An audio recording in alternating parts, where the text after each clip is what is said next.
Señores jueces, este proceso ha significado, para quienes hemos tenido el doloroso privilegio de conocerlo íntimamente, una suerte de descenso a zonas tenebrosas del alma humana, donde la miseria, la abyección y el horror registran profundidades difíciles de imaginar antes y de comprender después. Dante Alighieri, en la Divina Comedia, reservaba el 7º círculo del infierno para los violentos, para todos aquellos que hicieran un daño a los demás mediante la fuerza. Y dentro de ese mismo recinto, sumergía en un río de sangre hirviente y nauseabunda a cierto género de condenados, así descriptos por el poeta. Estos son los tiranos que vivieron de sangre y de rapiña. Aquí se lloran sus despiadadas faltas. Su propia atrocidad torna monstruosa la mera hipótesis de la impunidad, salvo que la conciencia moral de los argentinos haya descendido a niveles tribales. Nadie puede admitir que el secuestro, la tortura o el asesinato constituyan hechos políticos o contingencias del combate. Ahora que el pueblo argentino ha recuperado el gobierno y control de sus instituciones, yo asumo la responsabilidad de declarar en su nombre que el sadismo no es una ideología política ni una estrategia bélica, sino una perversión moral.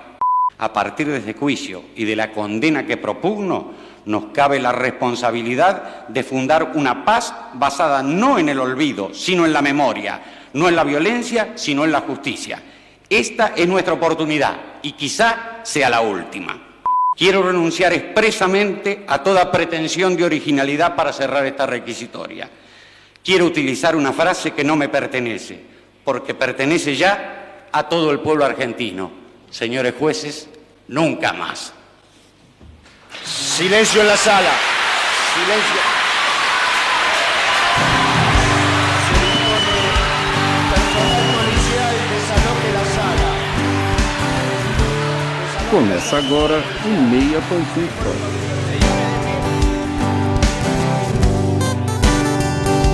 Bom, excelente, sensacional, incrível, fantástico dia, tarde, noite, madrugada, pessoal! Todo mundo com os fones de ouvido que tá começando o seu Meia Pantufa, talvez o Meia Pantufa mais especial desse ano. Toda terça às 5 da tarde no seu player favorito. Eu sou o Luiz Leão e hoje tenho de um lado o meu amigo Gustavo Azevedo. Oi, Gusta! Bom dia, tarde, noite, madrugada. Como tá a sua vida? Tá feliz? Como foi o seu domingo? Conta tudo pra gente. E aí, assistidores e assistidoras de apuração de votos e tribunais também complexos, né, pra vincular com o episódio. Gente, tá todo mundo feliz hoje, né? Essa semana vai ser, assim... Porque a gravação, é o tema. A gente é muito, muito feliz com os temas que a gente escolhe. E do outro lado, o meu amigo Lucas Abreu. Bom dia, tarde, noite, madrugada. Oi, Lucas, tudo bem? Como é que você está? Como tá a sua vida? Como foi o seu domingo? E aí, galera, não podia estar melhor, né? Poder até podia, mas eu acho que, sei lá, só se ganhássemos todos na Mega Sena e reinvestíssemos no podcast, talvez. Aqui em São Paulo eu podia estar um pouco mais feliz, mas... é verdade. Sem estardalhaço, a Prime Video lançou no mês de outubro o filme Argentina 1985. Do diretor e roteirista Santiago Mitre. O filme aborda um capítulo importantíssimo do pós-ditadura na Argentina, com o julgamento civil dos principais líderes militares na década anterior, acusados de promover tortura e perseguições esquematizadas por todo o país. O filme tem tido um desempenho excelente com o público brasileiro, além de receber ovação pelos críticos e já começaram a gerar rumores de que possa ser o terceiro filme na história da Argentina a vencer um Oscar. E como o filme está fazendo maior barulho, está em um streaming conhecido e tem Ricardo Darín, é claro que a gente já assistiu e veio aqui comentar com vocês hoje as nossas impressões. Antes de partir para o episódio, a gente tem alguns recadinhos importantes para você que é fã do Meia. Primeiro, lembra de compartilhar os nossos episódios com os amigos, parentes, pets, com todo mundo que você puder. Essa rede é importantíssima para o podcast crescer cada vez mais. E mais uma coisa, se você está ouvindo a gente agora pelo Spotify, avalie o podcast aí no seu aplicativo. Tá logo no começo do seu feed. É só clicar no Meia Pantufa e dar pra gente as estrelas logo abaixo da descrição. Com essa avaliação, Spotify nota a gente, distribui melhor para potenciais novos ouvintes e nos ajuda a expandir cada vez mais o nosso trabalho. Sem mais delongas, vem com a gente debater Argentina 1985, ou, como estava dizendo o Lucas aqui em off, Argentina 1985, no Meia Opinião.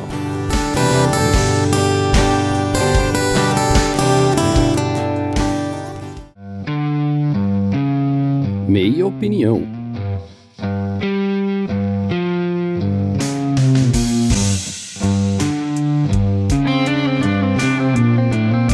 Já queria esclarecer que no final do bloco introdutório rolou uma coisa de venezuelização do Meia Pantufa no meio do caminho. Foi isso que aconteceu, mas a gente tá voltando já.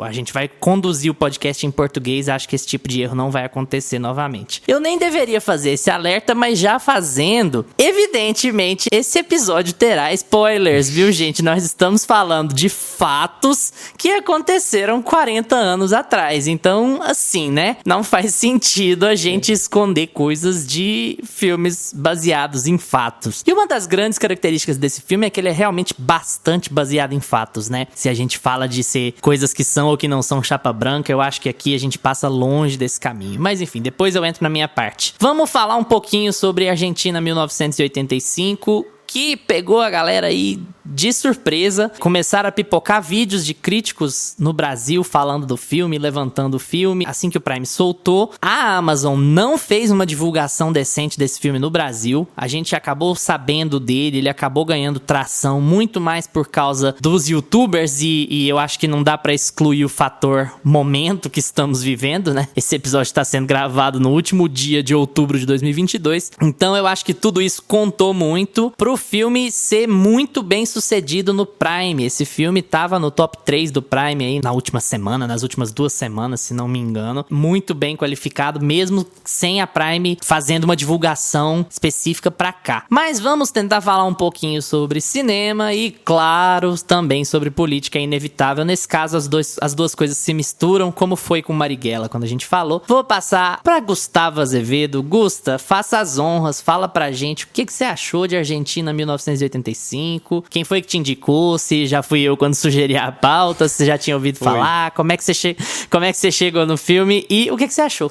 Essa é uma ditadura, né, esse podcast, porque o Luiz chegou e falou assim: a pauta da semana que vem está cancelada, vamos mudar a pauta para Argentina 1985. Eu tenho os prints que eu falei, sugiro, não vem não.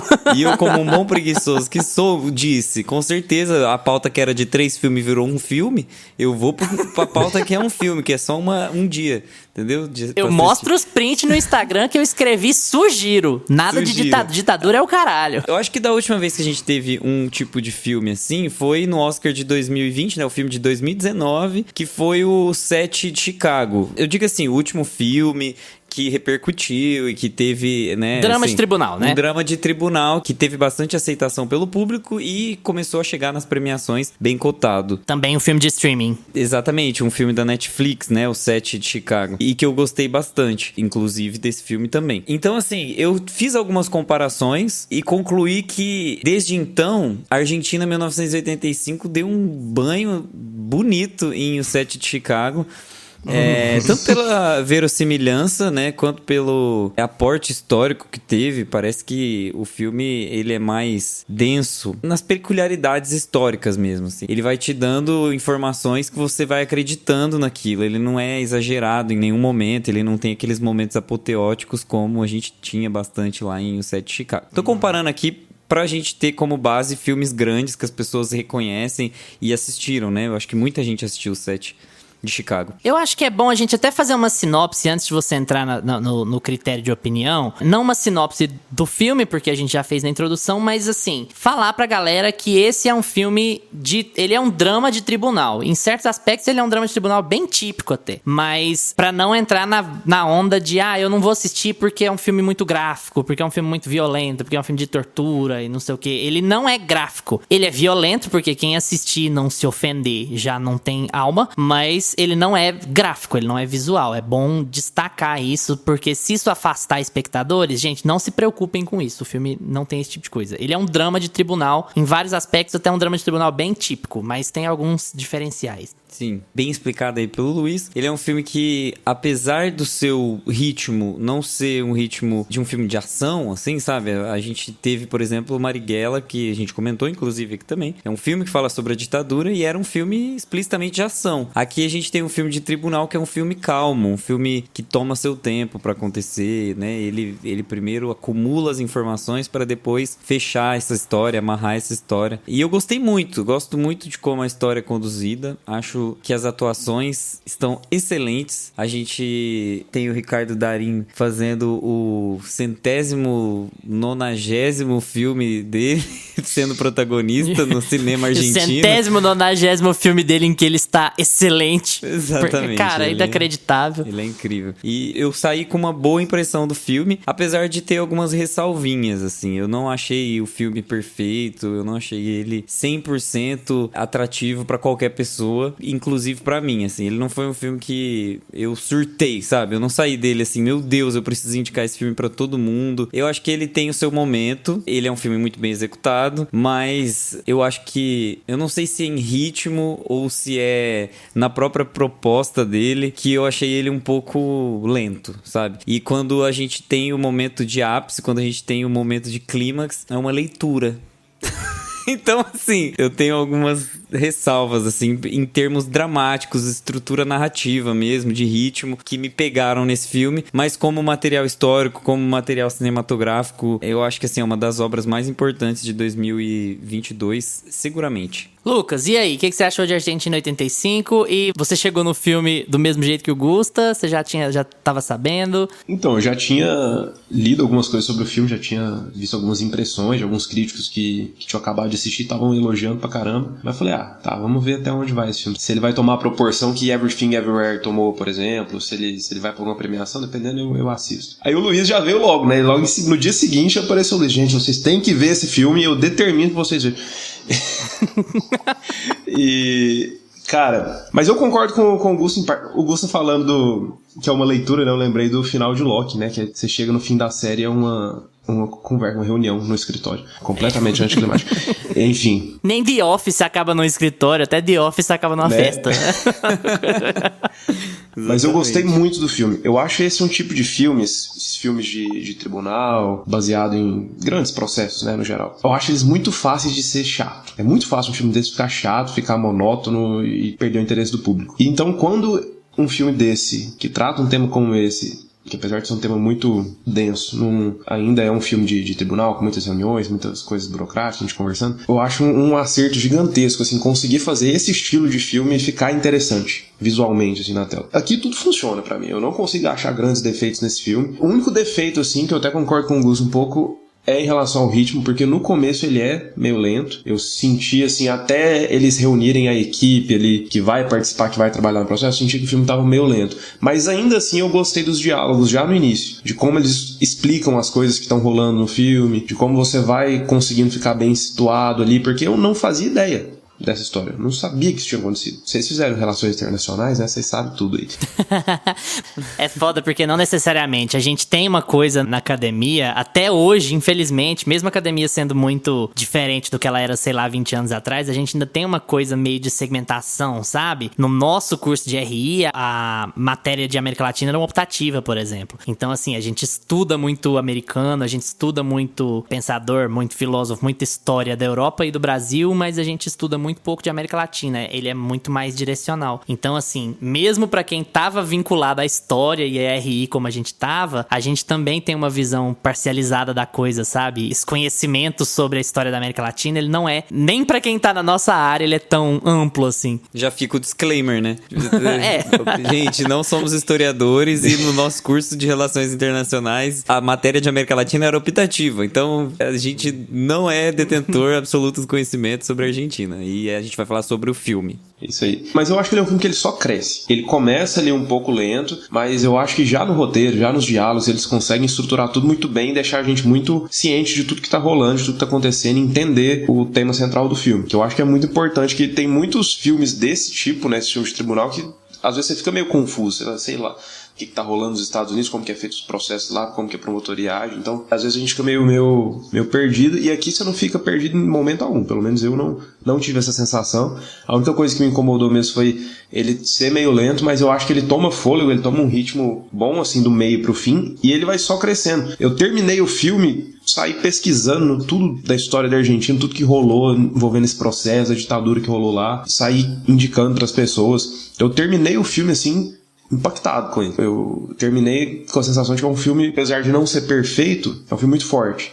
E isso ele consegue passar muito bem. Tem uma questão sobre o ritmo. Eu não sou um grande fã de dramas de tribunal pra começo de conversa. Eu já não é um estilo de filme que costuma me agradar, até porque a gente costuma ver os de Hollywood, e Hollywood não gosta muito de fidelidade, especialmente quando eles estão falando de dramas de tribunal, assim. Eles tem uma visão mais heróica da coisa e mais, sabe, temos uma conclusão apoteótica, ou então temos uma conclusão que é totalmente horrível, mas que você nunca tem ali o meio do caminho, mesmo filmes baseados em fatos, pra você ter uma ideia. Eu acho que o grande mérito desse filme, quando você termina ele, é que você sai com a sensação agridoce do Stracera, que é o protagonista. É o maior feito da história do mundo contemporâneo, o que o Tribunal Civil da Argentina acabou fazendo.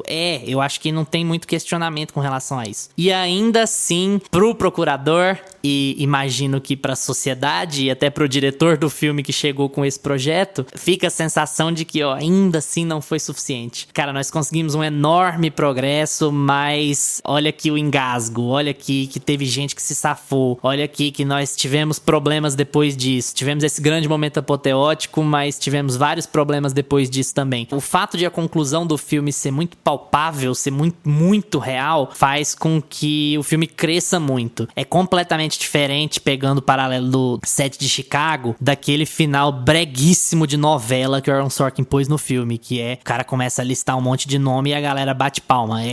Sinceramente, né, gente? Então o filme não tem... Esse filme aqui não vai por essa linha, e eu acho muito legal que ele faça isso. O pessoal tá feliz que eles conseguiram botar o vídeo dela na cadeia, mas eles estão tristes porque teve muita gente que escapou também, que era tão responsável quanto e escapou. Mas eu queria falar um pouco sobre filme, estrutura de filme, antes de entrar em política, porque vocês sabem como é que eu sou, né? Um ponto que eu queria falar aqui, que é a mesma coisa que eu falei no episódio de House of the Dragon, e a mesma coisa que eu falei no episódio de Blonde. Eu acho que aqui a gente tem uma escolha muito boa de razão de aspecto, porque ela casa com a história. Esse filme não tá naquela tela de cinema, né? Que fica com as bordas superior e inferior pretas, que a gente chama de widescreen.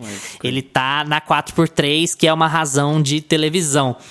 E aí, o jeito que ele é filmado é pra você misturar o que é dramatização e o que é real. E várias cenas eles pegam, como se ela estivesse sendo filmada com a câmera da época, mas é o filme, são os atores, não é o Stracera que tá lá lendo, é o Darín. Então o filme tá fazendo essa coisa justamente pra ele não ter hora nenhuma essa quebra do que é real e do que é dramatização. É óbvio que tem muita dramatização ali, mas o filme não quer te deixar perceber isso. Então a razão de aspecto é toda uma só. E sem falar que quando a gente tá falando de ditaduras, é bem mais fácil usar a 4x3, porque ela sufoca, né? Ela não te dá amplitude visual, ela te aperta. Então é a sensação que o procurador e todo mundo ali tá durante o filme inteiro, porque eles estão travando uma briga muito difícil. É um tribunal civil que está processando os militares que saíram do poder só há 2 anos, e eles estão sofrendo ameaças constantes, e eles não têm apoio popular, e eles não têm apoio dos colegas de trabalho. Então, assim, isso é trabalhar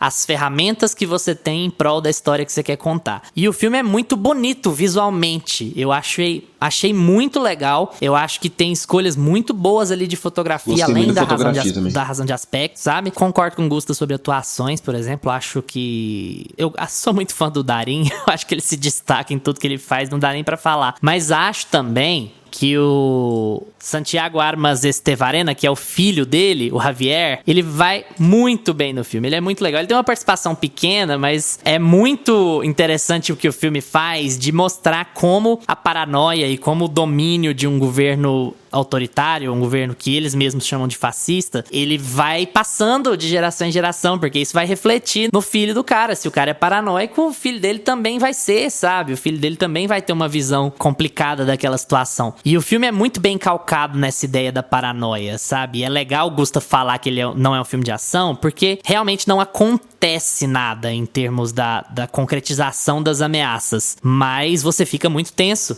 o tempo inteiro, porque é uma situação muito complicada, sabe? E não é tão simples de fazer quando você tá dirigindo um filme, você manter esse tom de tensão, assim. Quando os caras entram no tribunal, eles estão lá, eles não têm autoridade nenhuma mais no governo, mas eles entram no tribunal, você já fica nervoso, você fica, cara, o que vai rolar aqui? Será que deu alguma treta, alguma desanda? Eu concordo que o texto acaba ajudando o filme a ter essa tensão, e a fotografia, inclusive, que vocês estão comentando, que vocês gostam muito, pra mim é fundamental, porque o filme ele começa como um noir, né? Então, as primeiras cenas que a gente vê são cenas noturnas, chuva, você não sabe quem é o protagonista, é um vigilante noturno, é uma pessoa que vai salvar, é o Batman. Então, é aquela coisa meio, sabe? Eu senti que eles desde o início eles queriam dar um tom de heroísmo pro nosso protagonista, que é o Estraceira, né? Interpretado pelo Darín. E eu acho que o texto ajuda muito a complementar essa fotografia. Então, uma coisa casa muito bem com a outra, porque os textos são muito contidos, a fala, como os atores falam, para quem eles falam, o sussurro que eles dão, o filho escondido ouvindo a conversa dos pais. Então isso tudo vai criando uma aura de tensão, assim, um espírito de que você tá sendo perseguido, os telefonemas que você recebe. Eu acho que todo o texto, toda a fotografia ajuda muito o filme a criar essa tensão, mesmo sem ter ação. Só que, ao mesmo tempo, eu acho o que eu percebo, mas aí também às vezes pode ser uma impressão minha e um desejo meu maior do que o filme tinha pra me entregar. A montagem do filme e algumas cenas extras poderiam ter sido incluídas pro filme criar conflitos extras, não necessariamente criar conflitos extras, mas gerar um grande conflito entre o que foi a ditadura versus o que está sendo aquela promotoria. Porque eu sinto que tá todo mundo sempre do mesmo lado. O perigo, ele fica, com certeza isso é uma escolha, o perigo ele fica velado, a gente nunca vê a face do perigo. E a gente acaba esquecendo de antagonizar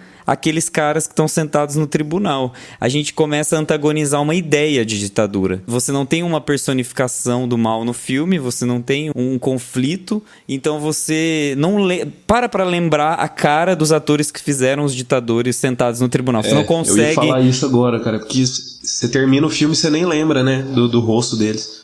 Por mais que tenham vários rostos e a caracterização do filme é muito boa, eu gosto muito da direção de arte, o design de produção, o elenco tá muito bom, eles estão muito bem caracterizados. O Darín dá um show, né? Ele é igualzinho o Estraceira, você pega a foto dele, ele é idêntico. Mas eu senti falta disso, sabe? De uma montagem que até lá no final, que é o que eu reclamo um pouco, assim, era de trazer esse conflito, sabe? É uma leitura de um texto, então traz alguns flashbacks, você não precisa criar uma cena apoteótica, mas você faz um conflito ao longo do filme e depois naquela leitura de texto você inclui imagens, chocantes ou não, a gente poderia, enfim, pensar em como seria essa montagem, mas eu tô fazendo um exercício, tá, gente? De como o filme me agradaria, por exemplo, mas eu não sei, eu acho que no fim das contas ele não mostra o real conflito e quem eram as pessoas que estavam fazendo aquilo. Ele se apoia muito em um lado da moeda, né? Ele pega todos os depoimentos, ele traz os depoimentos, aquilo é muito impactante, mas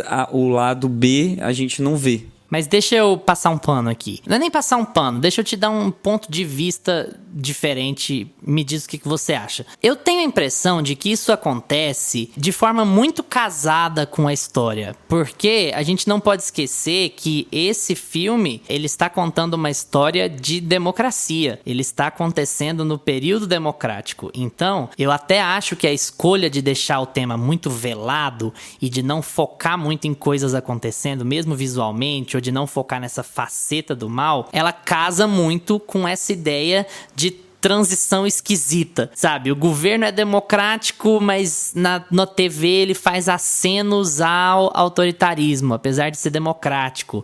Sim. O cara tá com medo do policial que é colocado pra escoltar ele na primeira cena e faz você ficar receoso também. No fim das contas, aquilo não é nada. Ou seja, o cara tá realmente fazendo o seu trabalho. Mas então, eu acho que o filme quer dar essa ideia de que era sistêmico, a né? ditadura se esforçou muito, não de que era sistêmico, era, né? Mas de que a ditadura se esforçou muito, especialmente pra classe média, ela conseguiu disfarçar o fato de que ela era tão horrível. Então eu sinto que o filme quer passar essa mensagem de que o Estraceira tem que lidar com isso. O Estraceira tem que lidar com esse mundo que finge que não vê os horrores que a ditadura do Videla fez, sabe? Eu acho que até por isso eles evitam de fazer flashback, evitam de colocar cenas ou de colocar a gente pra ver enquanto as pessoas estão narrando. A gente, enquanto espectador de um drama de tribunal, a gente tem como informação exatamente a mesma coisa de que quem tava lá no tribunal tava ouvindo e quem tava vendo pela TV tava ouvindo. Ninguém viu. Todo mundo teve que fazer um exercício de imaginação daqueles depoimentos pra entender o que tava rolando de verdade. Então, assim, eu super defendo a escolha, sabe? Sim, não é uma crítica profunda, não é um defeito do filme em nenhum momento, eu tô falando isso. Ponto de vista. Sabem. Mas é como o filme me deixou um gostinho de quero mais, sabe? Mas é isso que você tá falando, talvez seja até legal dar esse gostinho de quero mais, que o Lucas tava falando, de que ele ficou com vontade de ir atrás das coisas, ele ficou com vontade de ler a respeito, de ir atrás dos depoimentos, do que aconteceu na Argentina, no período ditatorial, então é legal também, é uma outra forma de ver, sim. Mas eu senti falta. Eu acho que a montagem poderia ter sido um pouco mais incisiva em cima dos generais, dos coronéis ali, da galera que tava sentada no tribunal. Em relação a isso, eu concordo, mas igual na cena do discurso mesmo, que é um discurso lido, eu gosto muito daquela cena. Eu acho que ela ficou muito bem feita e apesar do cara estar lendo uma carta, é muito impactante. Sentado por cima. Tá sentado lendo, todo mundo em silêncio e consegue ser uma cena impactante. Eu acho que isso é muito pelo fato de como o filme é construído antes disso e que leva até aquele momento. Mas eu sinto falta desse antagonismo também. Você termina o filme, você não lembra nem os rostos de quem eram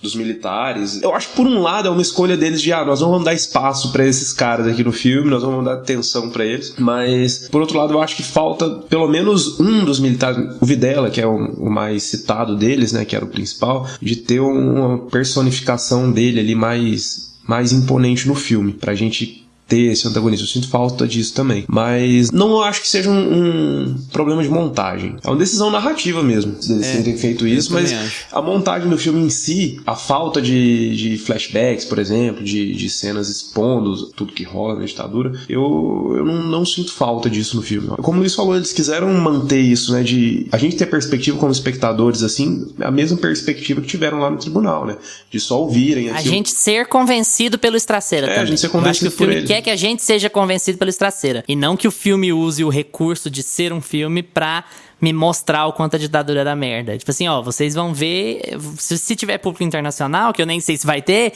vocês vão ver em primeira mão o que tá rolando aqui. Eu acho que a intenção foi essa. Eu acho que foi intencional. Escolhas, que você tem que fazer 2.000 escolhas pra conseguir botar um longa-metragem de 2 horas e 20 minutos no ar. É muito trabalho, são muitas escolhas e sempre vão criticar as suas escolhas. Não importa quão perfeito você for, sempre vão criticar as suas escolhas. É sempre assim. Foi uma escolha que não me decepcionou, sabe? Porque eu gostei do clima de tensão, mesmo sem que aconteça nada. Porque é exatamente, eu imagino que seja exatamente o que países que acabam de sair de uma ditadura passam. É aquele clima de tensão até que você perceba, e só com o tempo, só com os anos, você vai perceber que, não, eu realmente estou numa democracia. As coisas realmente mudaram em algum aspecto. Eu acho que o filme é muito poderoso em conseguir evitar isso. Não, e deixa eu falar uma coisa. O Santiago Mitre, ele tem um filme que chama La Cordillera. Eu não sei se em português ficou A Cordilheira, em inglês é The Summit.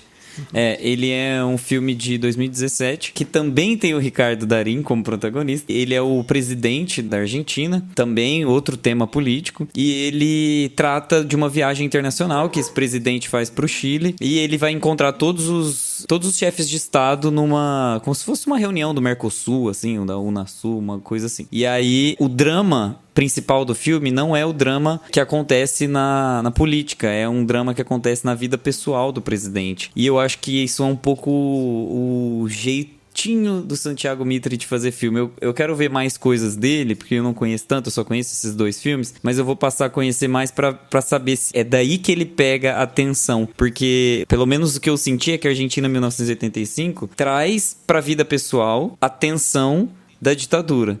Então você fica com medo do Estraceira perder a família. A filha dele é muito interessante, ela tem as vocações dela, ela tem a intuição dela, o filho é muito inteligente, você começa a se preocupar com ele. A partir do momento que você conhece ele, a esposa é muito dedicada em proteger os filhos. Você fica mais preocupado com a família dele do que com o trabalho dele, às vezes. Então você fala assim, o cara é muito foda, ele tem uma equipe que vai dar conta, vai dar certo, depois ele faz esse discurso. Mas e a família dele, quando ele voltar pra casa, vai estar viva? Então ele cria muito essa tensão pegando no jogo pessoal do cara, do protagonista. Eu gostei adoro muito a cena do filho dele contando, o filho dele entrando na procuradoria e contando que ele viu o comitê de apelação no restaurante. Eu acho muito legal aquela cena, tipo assim, que ele parou na rua e tá assistindo o comitê de apelação sem saber o que eles estão falando. E a gente também não sabe, e a gente tá tão curioso quanto, sabe? Eu acho o filme muito sensível no jeito de contar essa história. Eu acho que boa parte disso passa pelo fato de que, às vezes, e não são poucas vezes durante o filme, não, ele é leve. Eu acho que o filme tem essa estrutura ambígua de... Não que ele seja leve na temática, a temática é horrível, mas eu acho que ele consegue captar muito bem o que seria um momento de transição democrática. Ele tem momentos de leveza, ele tem momentos que ele é até engraçado,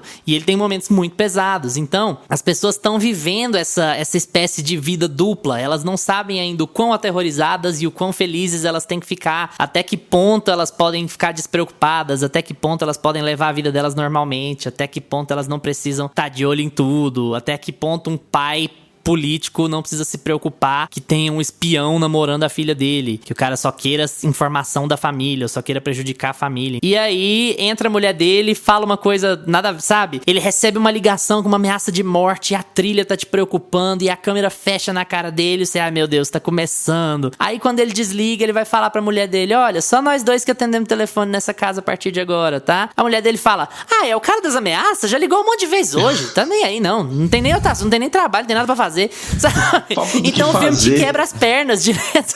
O filme te quebra as pernas direto, sabe? Às vezes você acha que ele vai ficar mega intenso e não vai, ele para. Ele fica no meio do caminho. Eu acho que isso é muito relevante pra experiência que a gente tem, não ser uma experiência pesada, de morte, de tropa de elite o tempo inteiro, como ela é, geralmente, quando a gente faz filmes ditatoriais. Eu acho ele muito equilibrado. Sim, a relação dele, a relação do Estraceira com o Luiz Moreno, que toda hora ele erra o nome dele, eles vão ficando amigos. A relação dele com o filho. Pra mim, o filho dele é o melhor personagem desse filme, cara. Toda cena que esse moleque aparece é muito bom. Não, e aquela cena linda dele com o amigo dele, o procurador mais velho, ele mentindo pro procurador mais velho pro cara poder morrer em paz, sabe? Tudo bem que é uma cena clichê de cinema, mas ela ficou tão bem feita, tão bonitinha. Você fala assim, poxa, esse cara merece, sabe, morrer achando que as coisas realmente mudaram. E depois se mudaram ou não, a gente... E o Darín manda muito, né, nessa cena. O Darín Cara, é maravilhoso, porque você sente, especialmente no discurso dele, você sente que aquela não é uma pessoa dada a discurso, sabe? Um ator menor não resistiria à tentação de ficar eloquente, de ficar incisivo, de ficar, sabe, de abrir os braços, de começar a gritar. Um Seguro, ator menor... né? De ter segurança. Um ator menor cagaria pra fidelidade. Ele ia querer se mostrar, espernear, subir, ficar em pé. O Darín não faz isso. Você sente o tempo inteiro que é um burocrata lendo um puta de um discurso. E ainda assim, funciona, porque o texto é excelente, O discurso do Estraceira, gente, vai lá no Medo e Delírio em Brasília. Medo e Delírio em Brasília é um podcast, tá, gente? O último episódio antes desse de sexta-feira, de domingo, eles colocam o discurso do Estraceira na íntegra. E cara, é incrível, é totalmente emocionante como foi. E com o Darín já é emocionante, quando você vai ouvir ele real, que a coisa pesa muito mais, é incrível. E é um burocrata que tá sentado num tribunal. E o Darín mantém a firmeza, o Gusto usou firmeza, mas é a firmeza da insegurança. É a firmeza de um cara que não é dado a discursos eloquentes. E ele, de repente, tá fazendo o discurso mais importante da história recente da Argentina. É muito legal como um ator foda é capaz de trabalhar essa dinâmica. Cara.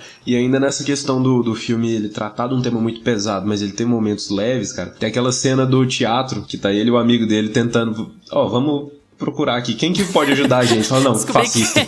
Quem é fascista e quem não é. Muito fascista ele. Não, esse não dá também. Aí eles pararam, só tem fascista aqui. Então, assim, vá assistir, viu, pessoal? O filme, ele tem muito valor histórico, mas ele tem muito valor cinematográfico também. É muito legal a gente poder falar isso com essa tranquilidade. Ele não é um filme que quer te matar de raiva o tempo inteiro. Ele quer te matar de raiva da situação, mas ele também quer te fazer entender que a vida é cheia de nuances, sei lá, sabe? Que você tem que lidar com os problemas de maneiras muito diversas. E eu acho que eles conseguem chegar nesse ritmo muito bem, assim. Mas agora, uma coisa que é fictícia nesse filme, e depois dessas eleições eu acho que é impossível de acontecer, é a mãe do... Eu sabia que você ia falar isso. A mãe do Luiz Moreno. É você Moreno. convencer a sua mãe, amiga de militar, de que o militar... Ela é convencida, né? Ela é pró-ditadura, pró-fascista, não vou na igreja que o cara vai, pessoa boa, como não é? Aí começa a rolar todos os depoimentos, né? E de repente ela é convencida, ela liga, toda emocionada. Meu filho, mas isso aconteceu mesmo. Mentira, isso foi inventado pro filme, isso não existe. A pessoa não muda. Também é um clichê de drama de tribunal. Eu acho que esse filme, ele vai muito em alguns lugares comuns. Ele tem toda a estrutura de um drama de tribunal padrão, sabe? E isso pode até ser encarado como problemático. Eu acho que essa é a ideia que, quando o Gusta termina o filme, ele fala assim, não é um filme que virou minha cabeça, não é um Everything Everywhere All at Once. Ele é um filme que, em muitos aspectos, ele é muito estrutural. Clichê, Chega lá, tá montando equipe, tem dificuldade de montar a equipe, mas consegue entregar as provas em cima do prazo, tem as dificuldades, tem o personagem que tem que ser convencido, tem o conflito B do procurador adjunto com um militar, sabe? Como as outras pessoas fora do processo estão lidando com aquilo. Tem o discurso no final, com os aplausos no final, sabe? Eu acho que tem pouca subversão, assim. Eu acho que a maior subversão, pra mim, é o filme não acabar com o discurso. O filme ter essa espécie de epílogo. Eu achei muito bom mesmo. Ah, não, se acabasse no discurso e subisse letrinha, ia... Não. Porque nisso ele foge do comum, porque ele vira e fala assim, tá, gente, foi a acusação, não foi o dia da sentença, não foi... A coisa mais importante é a sentença, a coisa mais importante é, deu certo? Funcionou? Ou a gente vai ter que refazer o trabalho todo? Ou essa galera vai ficar impune pra sempre? Eu acho que... É igual o Gusta falou, quando a gente compara esse filme com o que o Sorkin fez em Sete de Chicago, o cara igual o Sorkin, hein? Um cara experiente, veteranaço. A gente tem vontade de virar pra ele e falar assim, assiste aqui e faz de novo. A gente te dá a oportunidade de reeditar o Sete de Chicago. Porque o filme teria outro, sabe? Argentina, um outro 1975 caráter. dá de 10 no Sete de Chicago. Faz o Sete de Chicago parecer um filme no amador. Parece um filme de Netflix. Mas Parece deixa eu filme fazer uma coisa. Deixa eu falar uma coisa. Vocês não acham que é um pouco de aceno do Santiago pro Oscar? Porque eu tenho uma sensação de que esse Ser filme... padrão, né? Uhum. Ele tem uma estrutura muito hollywoodiana de filme de tribunal. Então, assim, a nossa forma latina de fazer filmes, ela tá bem distante desse filme. Eu acho que a estrutura desse filme, ela é uma estrutura um pouco mais hollywoodiana do que a gente vê, por exemplo, em Marighella, que é uma forma diferente de fazer filme latino-americano. E é óbvio que a Argentina tem a sua escola de cinema também. Inclusive, o Cordillera é bem hollywoodiano também. Eu acho que o Santiago Mitre, ele tem uma estrutura um pouco mais clássica, assim, de fazer os filmes dele, de estruturar. Tanto é que deu certo, né? Ele tá indo bem longe já. Isso que você tá falando do Oscar, o último filme argentino ganhador do Oscar foi O Segredo dos Seus Olhos, que é um filme muito bom, mas também é um filme com uma estrutura muito hollywoodiana. Exato. Ele é um filme que tem uma cara muito, assim, de filme de Hollywood, ele é um filme policial, um filme de investigação. Quem que é o protagonista? Quem? Quem é o protagonista do Segredo dos Seus Olhos? Mas enfim. Então ele também tem essa cara meio Hollywood, sabe? De filme acessível, porque a gente tá acostumado a consumir filme desse tipo. Mas acho que isso é comum acontecer na Argentina, na verdade. Você ter filmes que podem ser encarados menos como filmes artísticos ou como filmes de nicho, né? Essa definição é problemática, a gente sabe, mas eu acho que a própria tradição argentina de conseguir se colocar como um cinema de premiações faz com que alguns diretores vejam a coisa toda de modo um pouco mais comercial. Eu acho que isso acaba sendo muito relevante pra eles. Aqui o nosso cinema comercial, ele é um cinema que ele não não quer premiações, né? O nosso cinema comercial, ele quer comércio, que tanto é que ele tem um formato meio enlatado, né? De Minha Mãe é uma Peça e de Vai Que Dá Certo, essas coisas assim. Sim. Eu acho que na Argentina, não só na Argentina, mas em países que conseguem, talvez por ter mais incentivo governamental, conseguem ter um alcance maior, mais internacionalizado, alguns filmes acabam entrando mais numa caixinha, sem perder essa alma de serem potentes, sabe? Ou de terem capacidade de premiação. Acho que esse equilíbrio é mais fácil em filmes mais, escolas mais tradicionais. Mas tirando do rabo também, assim, essa não é uma informação, é uma opinião. É que também esse ano a gente vai ter um concorrente bem forte pra Argentina, que é o Decision to Live, né? Que é um filme do Park Chan-wook. E eu acho que, assim, tem alguns diretores que concorrem aí direto em filme internacional, que um dia já foi o filme estrangeiro, né? E que deveriam já ir direto pras categorias principais, porque, cara, é muito vacilo colocar esses caras na categoria internacional. O Park Chan-wook, ele dirigiu Old Boy, ele dirigiu The Handmaiden, ele dirigiu Thirst, ele tem filmes assim que já são conhecidos na história do cinema como grandes filmes. Então, o próximo filme que o cara fizer, ele já tem um nome, é óbvio que esse filme vai ter muita visibilidade. Então, Oscar, né, com todos os suas qualidades que a gente já apontou uma vez só, e mude, cara, coloca já esses caras lá no melhor filme, coloca esses caras de melhor diretor, não fica gastando nosso tempo aqui no internacional, que seria a chance, por exemplo, de Argentina 1985 levar um prêmio, por exemplo. E se Chicago pode, eles também poderiam estar na lista de melhor filme, né? Esse é o ponto. Nossa Muito obrigado senhora. por complementar a minha ideia. Tava, não era um filme pra estar na lista de melhor filme de jeito nenhum. Acho que essa é a grande ideia. Mas assim, só falando um outro parêntesezinho antes da gente passar pras pantufas, dá uma invejinha, né? Nossa, mas dá uma como dá. invejinha. Puta merda, quando que isso ia acontecer? Porque eu acho que o filme também evidentemente, ele quer se comunicar com a nossa visão 2022 do que foram esses períodos ditatoriais na América Latina. Tanto é que ele dá uma patada muito clara na classe média, que é lógico que é pra dar uma alfinetada no público que tá assistindo, é evidente. Então ele não tem só essa cara de filme que quer ser fidedigno. É o Robert Eggers filmando um filme de ditadura. Não é isso. Ele tem esse negócio de querer conversar também com um público mais amplo e mais contemporâneo. Senão não era filme de streaming também, né? A gente sabe que filme de streaming tá sempre amarrado nessas coisas. Mas que dá uma invejinha, né? Que os caras fizeram tudo que a gente não fez. Aqui em 79 a gente perdoou os torturadores pra que lá em 2016 aparecesse um filho da puta elogiando o torturador no Congresso e a gente passasse por tudo que a gente passou por agora, né? Mas que a gente tá se livrando nesse momento graças a qualquer entidade que você queira. Mas a gente tem esse processo...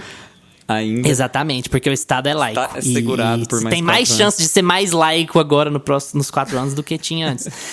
Mas tem toda uma questão que aí a gente não tem nem cacife pra debater, mas eu acho que é sempre bom a gente apontar, que é como diferenças socioculturais implicam em como as pessoas encaram certas coisas, né? Todos os relatos que a gente tem, tudo que a gente conhece e estuda, a gente sabe que o povo argentino jamais aceitaria o tipo de coisa que o povo brasileiro aceitou com relação à ditadura. Fato é que lá o Tribunal Militar fez o que o Tribunal Militar brasileiro faria, só que a sociedade civil não deixou por isso, e aí eles conseguiram, de alguma forma, com toda a pressão, com toda a resistência, conseguiram algum resultado, alguma justiça pro país. Eles têm uma ferida muito mais cicatrizada com relação aos crimes da ditadura do que a gente tem, né? E não é à toa que Buenos Aires é considerada a Paris latino-americana, né? Porque se der merda na política, eles põem fogo em carro, vai pra praça, pro Palácio Rosado lá. Como é que é? A Casa Rosada, desculpa. E já mete fogo nas coisas, espeta o presidente no palitinho e vai... O boneco, tá? De voodoo. Não espeta em presidentes. Né? O bonequinho de voodoo. O voodoo pode. O real, não. Inclusive, o filme é sobre não fazer isso com as pessoas. Não espetar pessoas. Por favor, pare o espetamento. E é legal como o filme tira quase um ato inteiro pra falar sobre a tortura, né? Eles selecionam ali 3 casos específicos dos, sei lá, 40 que eles coletaram, e eles gastam quase que um ato inteiro só com aquelas declarações, né? E eu acho que é muito... Não, e é muito forte eles colocarem aquilo justamente pra... Ó, olha o que foi esse tribunal aqui. E ainda assim a gente não conseguiu tudo que a gente queria. A gente conseguiu grandes avanços, mas a gente queria mais ainda do que a gente conseguiu. Então, é foda. É uma luta praticamente infinita. Mas a gente tem que tentar, né? Botar a galera no lugar deles e nunca mais. Gusta, Pantufas pra Argentina 1985. Fala aí completamente no chute. Faltam 6 meses ainda. Você acha que esse filme vai lá pro Oscar Internacional? Gente, vou dar 8 pantufas para a Argentina 1985. Tive alguns problemas com o ritmo e com a montagem, como falei pra vocês, mas eu entendo que são expectativas, que o filme tem sua proposta. Não, 8 pantufas não é uma nota ruim, entendam. Eu tô dando Toda 8 vez pantufas. se justifica. Porque tem gente que Mas quem que tira vai 2 entender que a pontos. nota 8 é ruim? Ninguém. Eu já fui professor e tem uns alunos que se cobram. Aí você dá 8, o aluno fala Mas assim, é igual nossa, Estraceira, né? e- Que você conseguiu prisão perpétua pra metade, mas pra metade não conseguiu. Isso é triste. Exatamente. É nessa vibe. Eu fico triste, eu botei só 4 fascistas na cadeia. Exato. Nossa, mas é isso, então, assim, acho que é um dos filmes mais importantes de 2022. A gente tá passando por uma leva de filmes muito politicamente engajados. Acho que isso é importante, isso é bom. A gente precisa...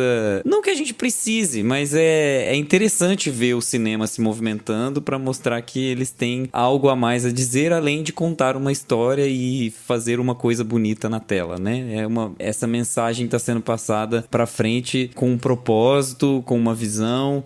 E eu acho que reforça a nossa unidade latino-americana. A Argentina é um dos países mais importantes politicamente aqui na América Latina. Todo mundo se espelha na Argentina e principalmente por causa desse julgamento. Então esse é um filme muito importante de ser visto, um filme muito importante de ser feito, né? De ser produzido, de ele existir. E é tão legal ter o Darín ali no elenco, porque ele é um nome forte que chancela essa história, que passa autenticidade, que passa verdade. Então eu fiquei muito feliz de ver o filme, mas eu sinto que ao mesmo tempo é um filme que aos poucos eu vou deixar ele um pouco para trás. Ele não vai ser um filme que vai ficar comigo por muito tempo, apesar da história dele, sim, mas o filme em si como obra talvez não fique. Talvez eu esteja enganado também e daqui a um ano eu falo, cara, esse filme realmente tá fazendo mais sentido do que eu imaginei e eu vou ter que aumentar a minha pantufa.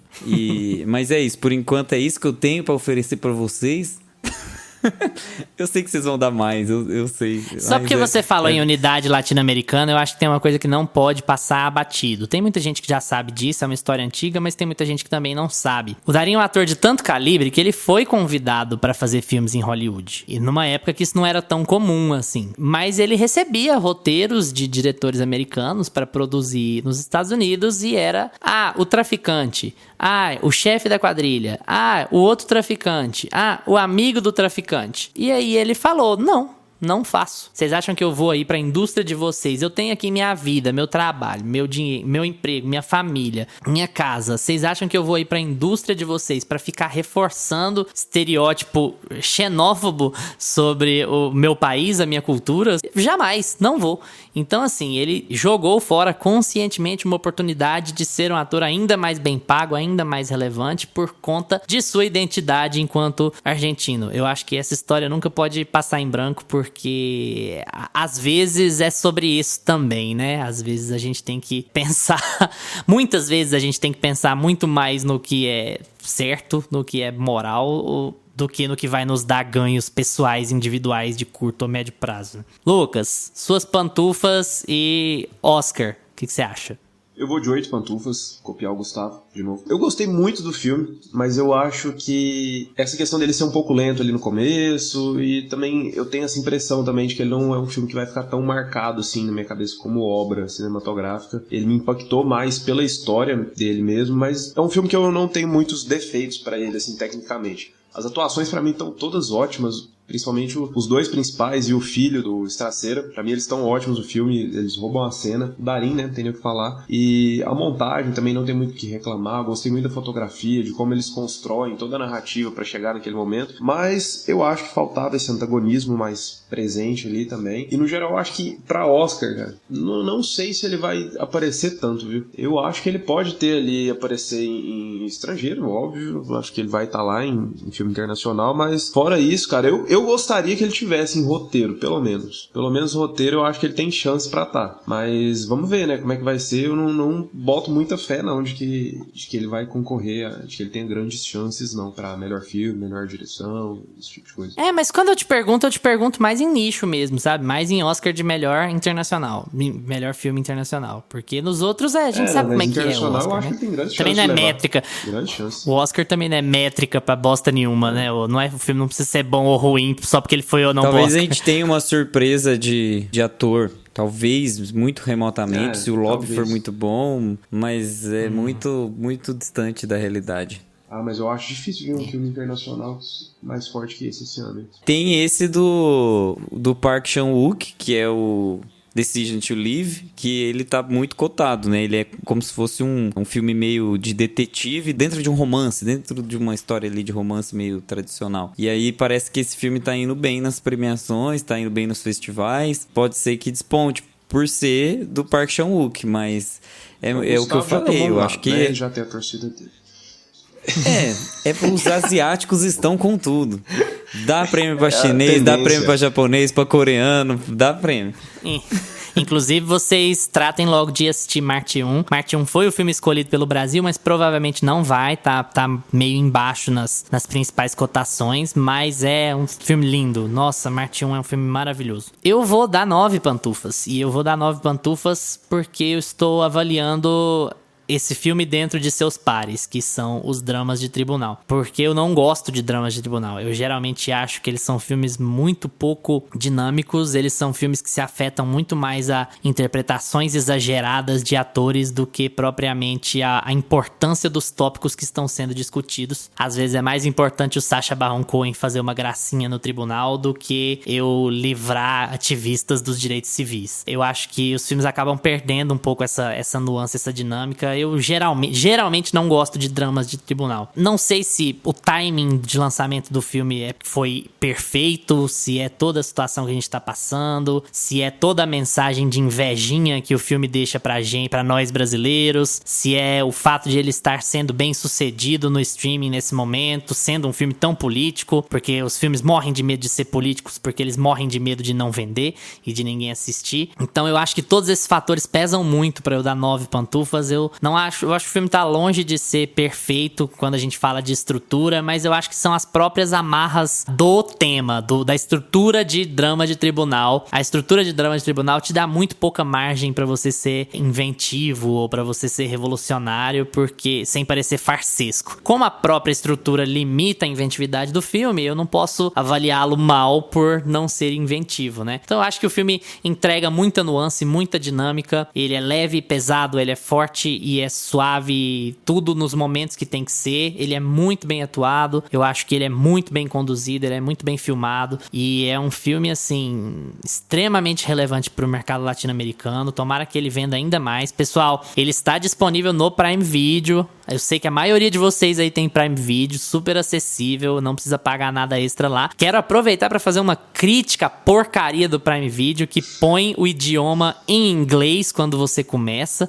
Gente, e aí você tem que ir lá.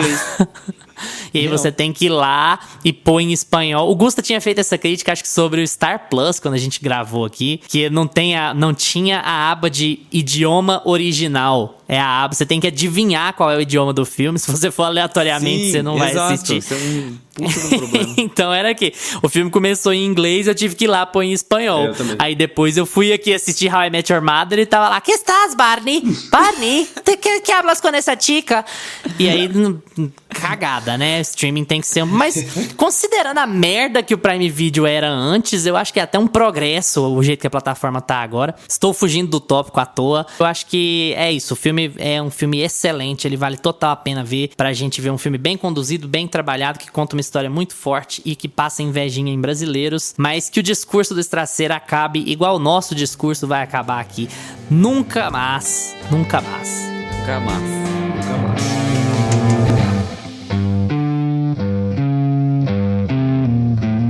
Nunca más.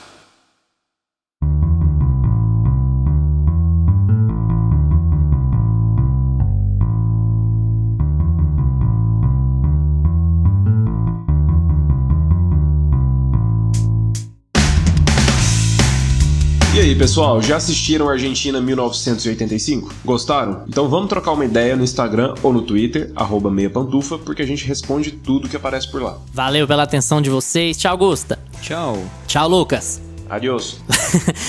Recuerden de seguir nosotros en tus agregadores de podcast.